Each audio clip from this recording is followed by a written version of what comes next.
سؤال حلو بيقول لو انا شغال لحسابي الخاص، يعني انا سيلف امبلويد، ممكن اقدم على بري ابروفال؟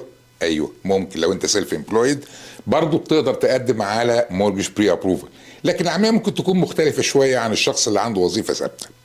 البنوك والمقرضين بيحتاجوا يتاكدوا من دخلك واستقرارك المالي، علشان كده ممكن يطلبوا منك شويه مستندات اضافيه. اهم الاوراق اللي انت هتحتاجها هي ايه؟ اخر سنتين تاكس ريتيرن على الاقل، علشان يقدروا يشوفوا متوسط دخلك السنوي، وهل انت فعلا الدخل بتاعك استدي، وكمان اللي بتوضح دخلك او البنك ستيتمنت بتاعك بيوضح دخلك قد ايه، نفقاتك الشهريه قد ايه. مثلا لو انت عندك رخصه تجاريه، بروف اوف بيزنس، او اي اسباب، اي اوراق رسميه بتثبت انك انت صاحب شغل. ممكن كمان يطلبوا يعني سي بي اي ليتر من المحاسب بتاعك، يعني من المحاسب بتاعك يطلبوا منه جواب بيقول ان صحة الارقام المالية بتاعتك دي موجودة، وان ودخلك مستقر وعندك اوراق واضحة، فرصتك في الموافقة بتكون كبيرة.